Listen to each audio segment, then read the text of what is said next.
oras natin, 1:27. Kumusta naman ang lahat? Nakakain na ba? Masarap ba ang kain? Hello everybody. Ayan, hello sa lahat ng mga kakagising lang, kakatapos lang maligo. Ayan. Hello sa lahat ng mga sa lahat ng mga fresh at sa lahat ng mga naka-flowery outfit kagaya ko. Yung naka-outfit tayo ng bulaklak na ang akala mo summer pero ang lakas naman ng ulan kanina. Yung totoo. Di ba ang lakas ng ulan kanina? Grabe, sabi ko, pagising ko, ano ba, umuulan ba last night pa o ngayon lang umulan? Tapos sabi, hindi ngayon lang umulan, tapos sobrang lakas pa. Anyari? Bakit biglang ganun? O parang yung jowa mo, anyari, okay kayo, biglang naggalit na galit. Ay, yung totoo. Diba, aminin mo, may mga ganyang pagkakataon na nagugulat ka na lang, ano nangyari sa'yo? Okay naman tayo kanina, okay tayo kahapon. Tapos ngayon, bigla ka magagalit o kaya bigla ka nalang magiging emotional. Nako! May ganun talaga no? Nagbabago-bago. Kumbaga nagsha-shift ng emotions. It's just emotions taken. Pero it's just emotions nga lang ba? Uy, hindi basta-basta gino-joke yung emosyon. Yan yung mga dapat igalang, irespeto natin. Hindi yung arte mo, ganyan. Dapat hindi ganon. Tama ba ako, Papa Jackson? Oo na lang sa lahat ng bagay, oo. Hindi, umagri ka na totoo. Oo nga. Ano ito si Papa Jackson, ang aga mo naman? Oh. Maga ka ba nagising?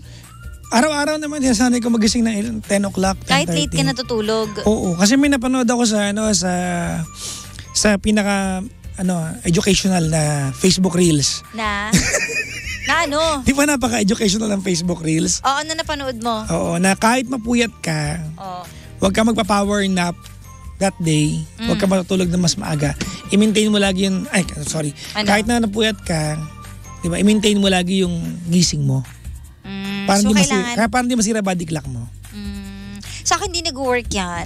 Ayan. So, mali pala yung educational hindi Facebook naman Reels. sa mali. Sabi ko lang, hindi nag-work sa akin. Kasi ako talaga, kailangan ko, pag alam mo, kahit puyat ako, kailangan ko na kahit 5 minutes na power nap, lumalakas ako eh. Doon iba naman yung power nap. Iba naman yung power nap. Oo.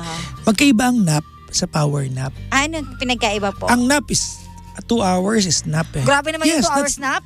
Because that's not talaga ba? That's not a full-time sleep. Oh, yung power. So yung power nap, yung kasabi nga, there's a study that says a 5-minute power nap can make you go on for 30 minutes. Ayun nga. Okay lang yung power nap. Kaya parang yung engine ng katawan mo gumana parang sasakyan di ba? Importante yan sa mga taxi drivers. Gabi, nag-drive sila, tapos kahit 5 minutes lang. That will make them go on for another 30 minutes. Tama. Kasi dati na-experience ko yan na yung nag-drive ako tapos antok na antok ako. Parang napapapikit ako habang nag-drive ako. Nanguhula ka ng daan, gano'n. Alam mo yung diretso lang naman kasi yung daan. Alam ko walang liko. So napapapikit ako. Sabi ko, nakakatulog na ba ako nito? Yung half asleep, half awake. Naku. Ganun yung ang tawag ko dyan nanguhula ng daan. Nanghuhula ng daan. Hindi naman hula kasi dire-diretso lang naman. So sabi ko, ayoko na ito maulit. Gusto ko yung talagang hinang-hina ako. Titigil ka talaga para magpahinga. Oo. Kahit hindi nag-drive, diba? Kahit sa kung nasaan ka man, i-idlip mo ng onti. Ako yun talaga nagpapalakas sa akin kahit paano eh. Tapos alam mo ba na na tawag nito na yung mga nawala yung sasabihin ko Sige. Kasi napatitig ako sa Facebook Live natin. Ang ganda mo naman sa Facebook Live natin. Ha? Talaga ba? Sharing. Ang ganda mo ngayon, Amanda. Hindi nga eh. Talaga ba? Oo. Napapangitan ako sa sarili ko. Paano pa Minsan kami? nga nairita ako sa sarili ko eh. Paano pa kami? Grabe naman. Kung nairita ka sa sarili mo, ano pa kami? Baka mataas lang talaga expectations ko. Oo nga. Masyado akong critic ng sarili ko. We are our own harshest critics naman talaga. Oo. Maganda na yan, critical ka sa sarili mo kaysa gandang-ganda ka palagi. Oo naman. Diba? Mas yun? Minsan lang ako nagagandahan. Anong araw yan? Hindi talaga sobrang once in a blue moon gano'n. Pag nakaayos. Ano yung mga moment na nagaganda ka sa sarili mo? Yung kapag fresh na fresh yung mukha ko, tas konting makeup, tas lip tint lang. Tas parang feeling ko, baka pag kumpleto ang tulog. Siguro. Feeling ko din ganun yung nangyayari. Iba yung aura talaga kapag nakakatulog na maaga. I-try mo mag-detox, tapos kumpleto yung matulog mo. Oo, iba talaga effect pag tulog ka ng O yun. Iba nagagawa ng tulog eh. Totoo. Ba't ikaw? Hindi ka natutulog? Kumpleto tulog ko lagi. Kompleto tulog pero late ang tulog. Iba pa rin yung tulog Wala sa gabi. naman ako magagawa doon because I work at night. Hindi, kagaya pag walang pasok. Well, Kara, ito ulitin ko na naman. Yung mga tao nag-work ng 8 to 5, hindi naman tulog ng 6. Hindi rin. Minsan natutulog ka ng 2 kapag Sabado. No. Pero minsan nakikita ko, ay, online siya. Alas 5, gising pa. Ay, hindi. Lagi naman yung tulog ko eh. I go home at around 1 or 1:30, ganyan, before 2. Kahit Sabado? I sleep at, hindi mo kayang baguhin yung body clock mo na. Para kasi nung Sabado maaga ka natulog eh. May mga araw lang sa isang buong buwan na nagbabawi ako ng tulog. May mga ganun lang. Pero tawag nito, I work at night time.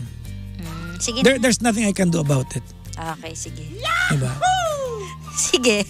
Parang mong sinabi sa construction worker na huwag ka magpagod. Hindi sinasabi ko lang Sabado tsaka Linggo kasi minsan hindi mo rin kayang itulog yun. Naaabutan kitang Tsaka maaga matulog. Mabubulabog yung buong body clock ko na sa buong linggo. It will be messed up, so I have to maintain it. Okay. Oo. Sige na, hindi na ako magsasalita. Masoplak pa ako dito. Hindi naman talaga because I work at night time. Okay po. Yung mga tao nagsasabi sa akin na huwag ka magpuyat. Anong gagawin ko? Trabaho ko ang gabi. Okay po. Diba? Sige po. Okay na lang ako. Wala akong magagawa sa part na yun. Okay. Pero alam mo, there was a time na na yung power na minsan pahamak yan eh. Bakit? Minsan, Diretso? tawag nito, nakabihis na ako, paalis na ako ng bahay. Tapos parang antok ako. Tapos sumandal muna ako sa kama. 5 minutes lang.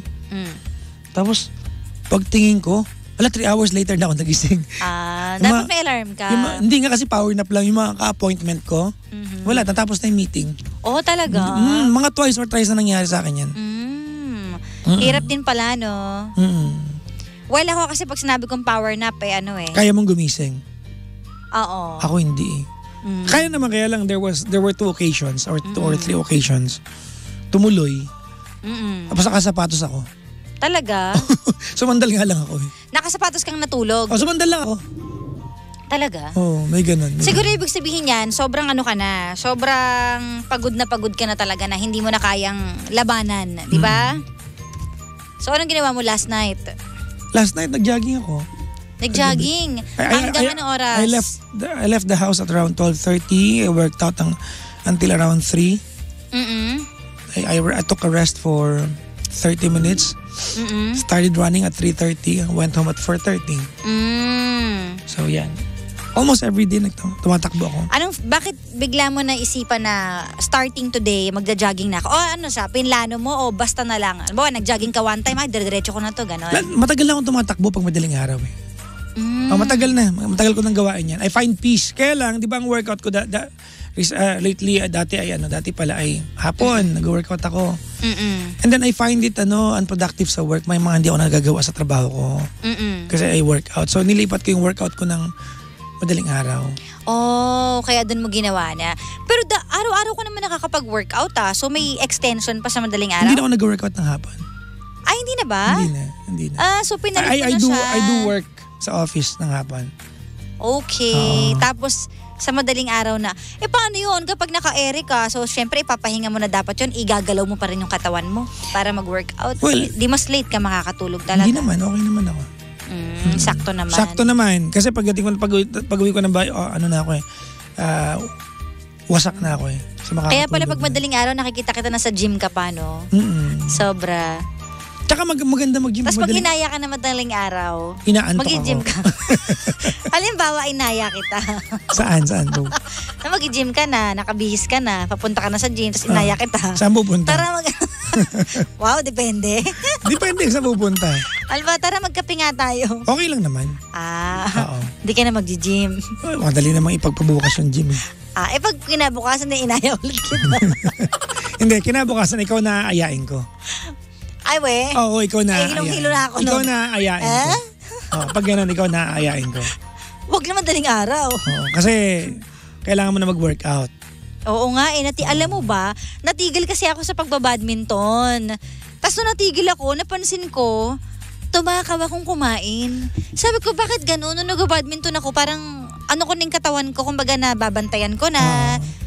Tapos ba nung nagtigil ako, parang kain ako ng kain. Magkakadugtong kasi yung Kara. If you start exercising, you become conscious sa kinakain mo rin. So para nasa utak mo din kasi pala. When you sweat, diba, ang interpretation natin ay pumapayat tayo. Although hindi totoo yun eh. Oo. We lose water, we don't lose fat. Yun yung effect, yung pagsisweat. Yan, yun yung effect. But when you move kasi, you tend to consume your fat. Yes. Okay? So ngayon, pag naramdaman mo na parang gumagaan ako diba? Ngayon pagkakain ka na, conscious ka na hindi ako gaanong kakain ng marami kasi sayang naman yung pinawis ko. So, diba, correct. Generally, papayat ka talaga. So magkakadugtong kasi yan. Kasi losing weight is it's like 70% diet and 30% exercise Okay. Ako naman, hindi naman ako mapili sa pagkain lang ako ng kain pag oras ng kain ko. Oo, pero fasting ka din kasi. Oo, pero kumbaga pag doon sa window ko, anything goes ako. Anything goes. Oo, todo mo talaga. Oo, todo talaga. Bondat talaga akong bondat. Okay. Because in the next 20 hours, I will not eat. Kaya pala pumapayat ka. Bakit ang mo sa screen? Bakit ang payat? Pumayat talaga ako. Parang may something to Bakit parang pahaba yung mukha mo dito? Samantala ako bilog na bilog. I've lost weight na. Kita na, di ba? Nagbunga na. Pero alam mo, ako, psychological workout lang ginagawa ko Meaning, I work out really, but I don't go to the gym hindi para pumayat. Secondary sa akin yun I go there for peace of mind. I'm in my own shell. Pag madaling araw matakbo ako, I'm in my own shell. So yan ang pinaka-outlet mo? Hindi ako makakit ng bundok ngayon. Hindi ako makapag-motor. Umuulan, kasi bare months. Kasi pagagalitan mo ako, magmotor ako na umuulan. Di ba? Delikado. Hindi naman kita napipigilan? Tsaka alam ko rin na pag umuulan, hindi ko rin para magmotor-motor ako. Okay. Unless yun talaga ang transportation ko. Hindi naman leisure lang di ba? So, hindi naman ako makapag-hiking ngayon kasi Muulan. Madulas ka pa. Yes. So, yun ang ano ko. Yun ang outlet ko ngayon, mag-gym. Wala akong physical activity ngayon mag-gym. Okay. So at my age of 27, I'm still glad I can do what I do sa gym. Sa bagay, bata ka pa naman. Pero alam mo, ka pa lang. may napanood ako sa reels na nakaraan. Na-adapt ko na. Para magkaroon ng longer and more profound tawag nito reason yung pag-workout ko. I don't work out to look better. Side effect yun Byproduct yun. I work out so when I'm older, unang-una, hindi nyo kailangan alagaan gaano. I can manage. Number 2, when my loved one will be sick, kaya ko silang alagaan din. Mabalang araw, hindi ka nag-exercise, mahina ka, kaya kita akayin. Kasi malakas ako. So in effect, huwag mo akong pigilan kasi para sa'yo din to. Balang araw. Alagaan na pala ako balang araw. Oo, kasi malakas ako Buhat-buhatin kita kahit matanda ako. Talaga lang Yes, yun. So, in a way, you are trying to take care of your family when you take care of yourself. In a general sense, totoo yun. So, you're taking care of yourself for me? Yeah, to take care of the people that I care for.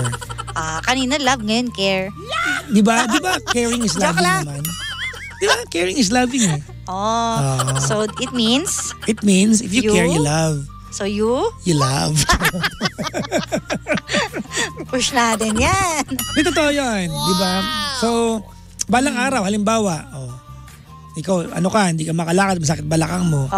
Wala, hindi kita kayang artihan kasi malakas ako Sabihin ko lang sa'yo, buhatin kita. Ganon.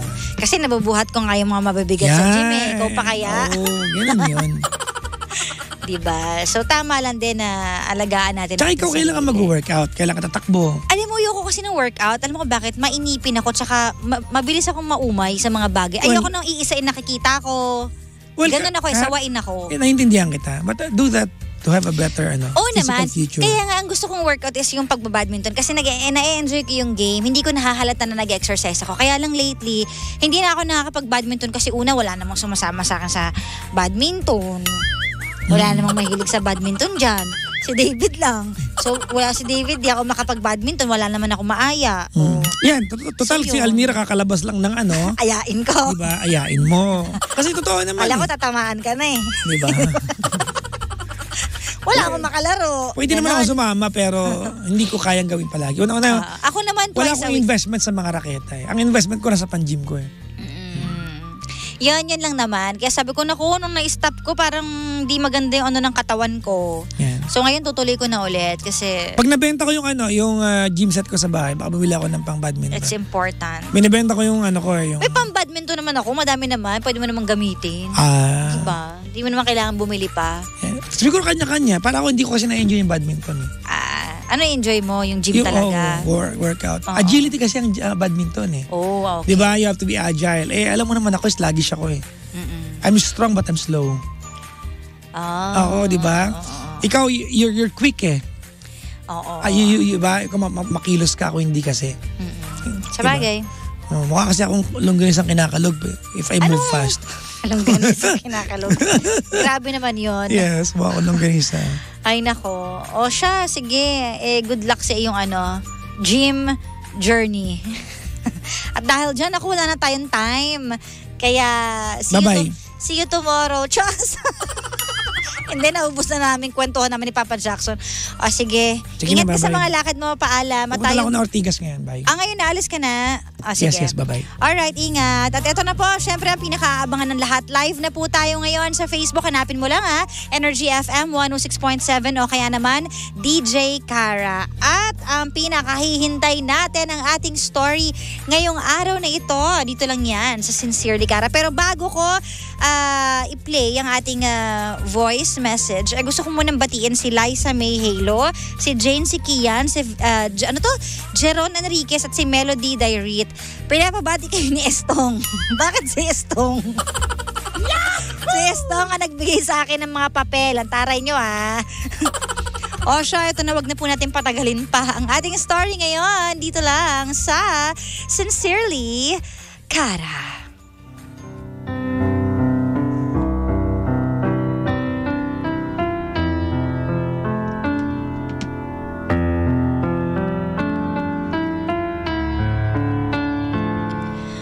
Nagmahal ka na ba ng isang taong akala mo magiging iyo? Pero nung hindi siya naging iyo, minamahal mo pa rin siya. Hindi pa rin doon tumigil ang pagtibok ng puso mo para sa kanya. Kahit nga to the point na magsasettle down na siya. Siya pa rin ang laman ng puso mo. Ito ang kwento ni Keith. 29 years old, isang babae na nagkagusto sa isang babae din.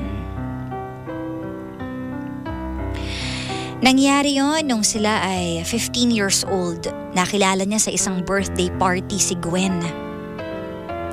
At doon niya naramdaman na nagkakagusto na pala ako sa isang babae. Nagsimula ang love story nila sa isang simpleng hi, hello, at nagtuloy-tuloy na. Naging magkaibigan silang dalawa. At nung time na yon, nagkaroon din sila ng relasyon. Kaso nga lang, nalaman yon kaya tinry nilang itigil na lang for the sake of their families. Dahil mali daw.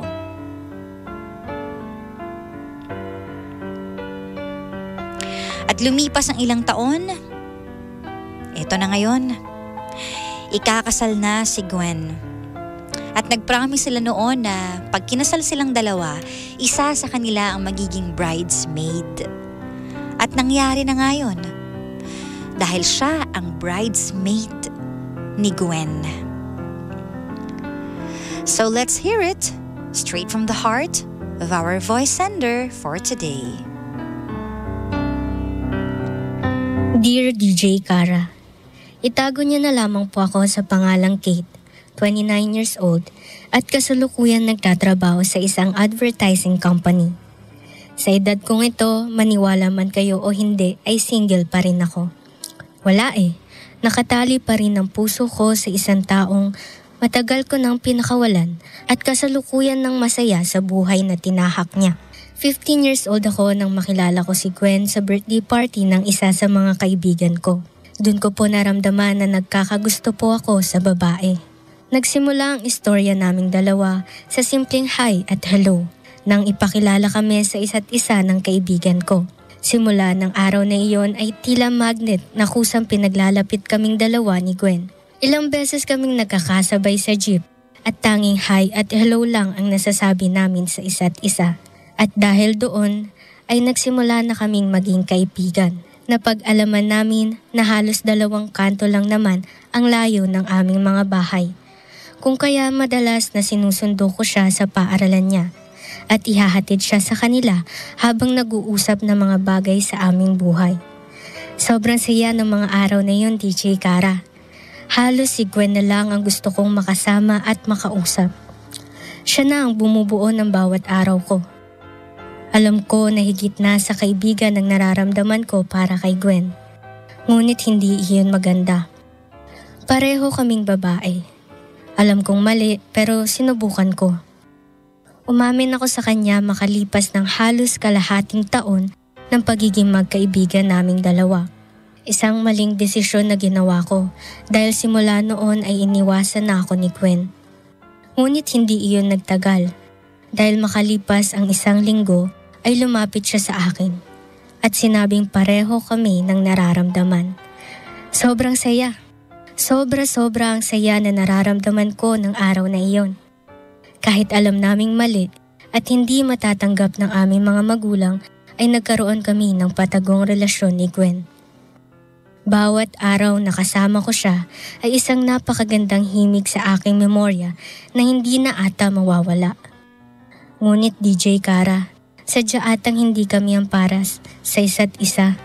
Dahil makalipas ang 1 taon ay unti-unti nang napag-aalaman ng aming pamilya ang aming relasyon. Natakot ako, pero mas natakot si Gwen. Strikto ang pamilya niya at dahil doon ay mas pinili na lamang naming maghiwalay. Masakit. Oo, pero para sa amin ng panahon na iyon ay ayun ang pinakatamang gawin. Ayoko din naman na mahirapan at masaktan pa siya. Nanatili kami magkaibigan.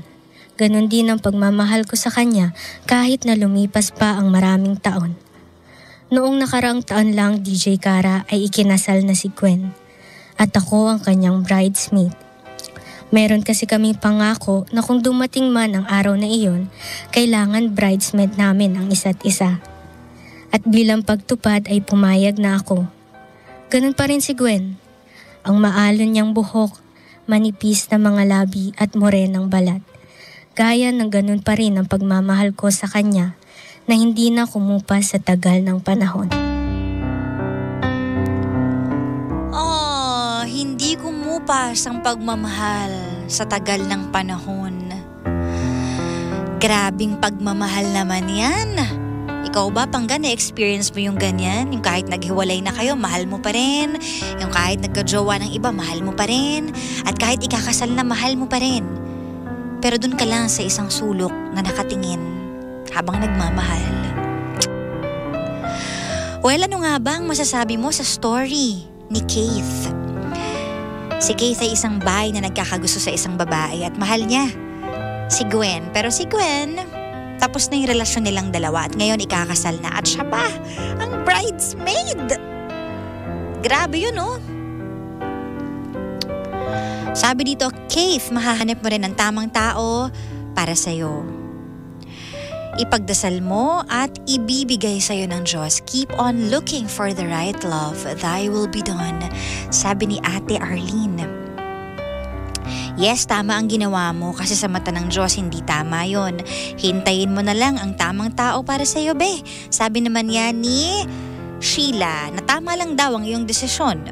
Sabi niya, ito pa, love comes in unexpected ways. Kaso ibang klase. Love ang naging ending. Keith, find the right love for you and just remain friends with Gwen. Sabi ni Mami Olet.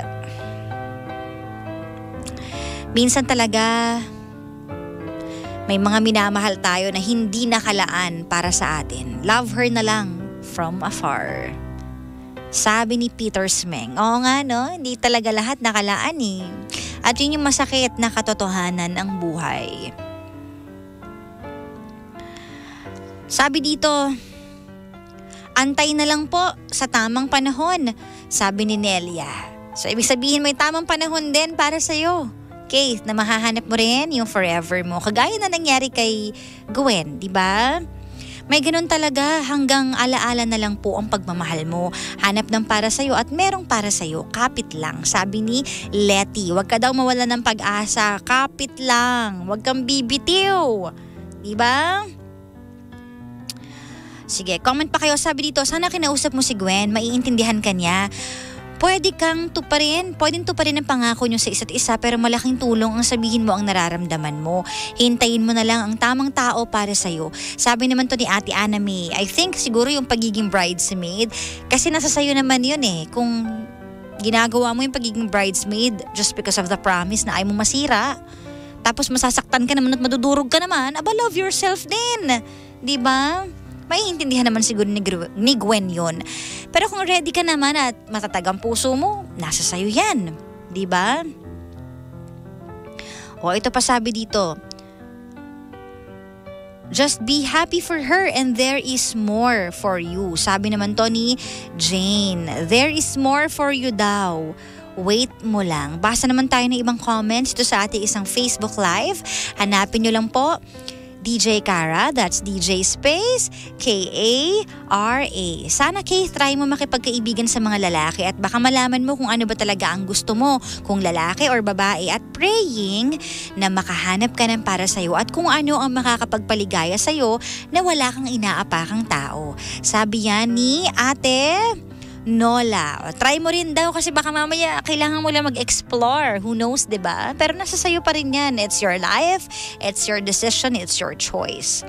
Palayain mo ang sarili mo, Kate. Meron ding para sa'yo na magmamahal katulad ng pagmamahal mo. Sabi naman to ni Ate Jacqueline. Alam niyo, totoo yun, no?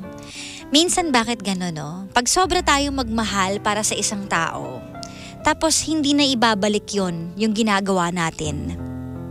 Yung klase ng pagmamahal na binibigay natin hindi bumabalik. Ano nga ba ang dapat mong gawin? Kailangan ka bang mag-demand? Kailangan ba maghanap ng iba? Syempre hindi. Kasi yung pagmamahal na binibigay mo, kusa yun eh. Nakakalungkot lang kung minsan na nagbibigay ka ng pagmamahal pero iba yung binibigay sa'yo, or mas malala, walang kapalit. Wala kang kapalit na matatanggap. But that is love. Not expecting in return. Pero if it's hurting, then it's time to think, dapat pa bang ibigay ko ang pagmamahal sa taong to? Or dapat sa deserving na tao? But in this case, hindi naman ginusto ni Gwen na hindi tumbasan yung pagmamahal na binibigay mo. Diba?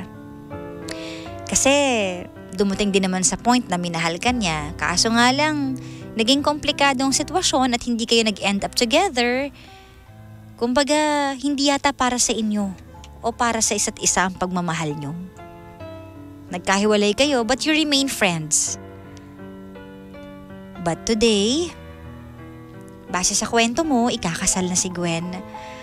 At yung pagiging bridesmaid na lang ang pangakong pwede mong maibigay sa kanya. But again, kung hindi ka ready, huwag mong gawin ng isang bagay kung masasaktan ka lang. And I'm sure maiintindihan naman niya yun. Pero kung ready ka na maging bridesmaid niya at tanggap mo na naman may kurot nga lang, nasa sayo yan. Pero alam mo, I think this is going to be very difficult for you to be around this couple. Diba? Kung lagi kang mai-involve sa kanilang dalawa, like for example, magdi-dinner kayo lagi together, magla-lunch kayo together, tapos sa sarili mo, alam mong mahal mo pa yung kaibigan mo, mahihirapan ka talaga. So sometimes, may mga desisyon tayo na kailangan gawin na to step back. Kasi igagalang natin yung pag-aasawa nila. Kasi kasal na yan Diba? Kahit nga sa relasyon. Diba? Yung mga best friend, kailangan lumayo-layo din sila kasi pinagseselosan sila or hindi nakakatulong sa sitwasyon, lalo na dito na ikakasal na yung pinakamamahal mong babae. Ibigay mo na lang to sa kanya. And start working on finding another woman or finding another man. It's up to you that you really love. Darating din ang time na tama. Yung pagmamahal na binibigay mo, Malay mo, makuha mo yun sa ibang tao na ganun din pala ang gagawin sa'yo. Mamahalin ka rin, paninindigan ka, o papakasalan ka pa. Diba? Just be kind to yourself. Mahalin din natin ang sarili natin at ingatan din natin ang sarili natin. Darating din ang pagmamahal na para sa'yo talaga. Pero sa ngayon, alam mo, Keith, masakit mang isipin na ikakasal na yung taong mahal mo pero wala tayong ibang choice kundi tanggapin. Acceptance. Doon talaga yun eh. Kailangan mo ding i-let go ang pagmamahal mo para sa kanya. At sana magawa mo at matulungan mo rin ang sarili mo. Diba? Sabi nila minsan kapag nagmamahal, hindi, ilaban mo hanggang dulo. Pero kung ikaw na lang ang lumalaban at hindi ka naman kayang ilaban, anong gagawin mo? You have to let it go. You have to let her go. Lalo na kung para sa taong yon ay yun na magpapasaya sa kanya. Kung mahal mo talaga, accept it and let her go. There is love in holding, of course. And there is love in letting go. Sincerely,